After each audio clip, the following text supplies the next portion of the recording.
नमस्कार, आप देख रहे हैं जे प्राइम भारत और मैं हूं आपके साथ ज्योतिका। आइए रुक करते हैं खबर की ओर। नवजातों की मौत के बाद ही कैसा जीत का जश्न।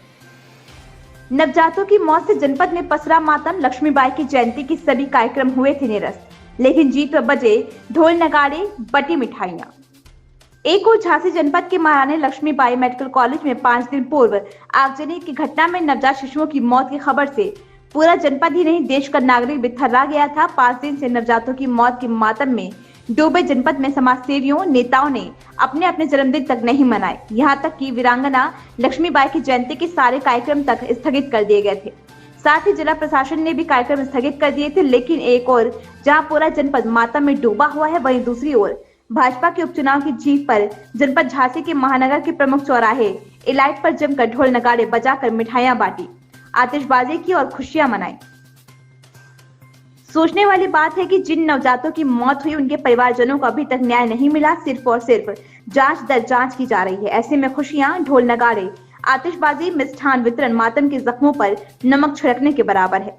क्या जीत का जश्न इन मासूमों की मौत से बड़ा था? जबकि अभी तक इस पर लापरवाही के जिम्मेदारों पर अभी तक कोई कार्रवाई नहीं की गई है।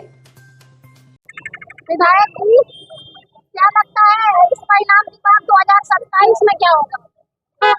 2027 में आपने ये देख लिया, अभी जो आज जिनका रिजल्ट निकला है बाय इलेक्शन का, वो कम से कम उत्तर प्रदेश के लिए बिल्कुल प्रमाण है कि अब उत्तर प्रदेश में क्या होगा। कुल मिलाकर के 27 में इसी तरह से उत्तर प्रदेश में योगी जी की सरकार बनेगी, भाजपा की सरकार बनेगी, मोदी जी का आशीर्वाद रहेगा। मेडिकल में एक बड़ा हादसा हुआ, दुखद हादसा हुआ और अभी तक किसी भी जो है जिम्मेदार अधिकारी पर कार्रवाई नहीं की। क्या कहेंगे? मेडिकल कॉलेज का जो हादसा हुआ उस पर हमने भी तत्काल रात में ही मेडिकल हम पहुंच गए थे और सरकार को झांसी की स्थिति से अवगत भी करवा दिया था। सरकार ने हाई लेवल जांच कमेटी बिठा ली है। किसी निर्दोष को सजा ना मिलने पाए लेकिन दोषी कोई छूटने ना पाए, भावना से सरकार उसकी जांच करवा रही है।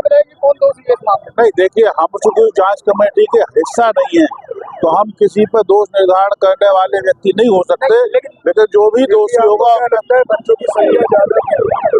बच्चों की संख्या कमरे में ज्यादा थी, 18 का बेड था और उसमें 48 जो है बच्चे एडमिट किए गए। तो क्या लापरवाही? देखिए, ये तो हम चूंकि चाहे कि मेडिकल कॉलेज झांसी इलाज करने की एक झांसी की सर्वोच्च संस्था है। अकेले झांसी महानगर ही नहीं, अगल बगल के 15 जिलों के लोगों को इलाज की सुविधा देने वाला झांसी का मेडिकल कॉलेज है। यहाँ पर आया हुआ कोई व्यक्ति निराश होकर के ना जाए, ऐसी सरकार ने व्यवस्था की है। निश्चित रूप से वहाँ पर बच्चों की संख्या ज्यादा थी, लेकिन ये संख्या आज ज्यादा नहीं हो गई। ये संख्या पिछले 15 वर्षों से ज्यादा थी। उन 15 वर्षों में हजारों बच्चे अपने माँ बाप के साथ ठीक हो गए, तब तो किसी ने बात की नहीं। आज उन ज्यादा बेडों की बात होने लगी। निश्चित रूप से जो भी तथ्य होंगे उन्हें सरकार के ध्यान में लिया है। जिस तरह से पहली प्रथम दृष्टया जो जांच की गई, जिसमें मंडलायुक्त और डीआईजी ने जांच की थी, लेकिन मेडिकल प्रशासन को क्लीन चिट दी गई। तो क्या मानते हैं, क्या मंडलायुक्त किसको क्लीन चिट मिली, कौन दोषी हुआ? हमारा उद्देश्य घटना की तह तक जाना है। यदि कोई षड्यंत्र है, कोई बड़ी घटना है, एक तो होती है मानवीय चूक और एक होती है तकनीकी खराबी। दोनों में बड़ा अंतर है। यदि तकनीकी खराबी से कोई घटना होगी तो उसमें हम दोषी किसी को नहीं ठहरा सकते। यदि मानवीय चूक से कोई घटना होती है तो निश्चित रूप से अक्षम्य है। केवल बातों में हो गया था। ये सारी बातों की जांच सरकार की अभी बड़ी हाई लेवल कमेटी आई थी और उन्होंने जांच की भी है। निश्चित रूप से दोषियों के लिए जो भी दंड का विधान होगा वो सरकार करेगी। जी, आज जीत का जश्न मनाया, क्या लगता है भारतीय जनता पार्टी की? आज लोकतंत्र में महाजीत भारतीय जनता पार्टी की हुई है।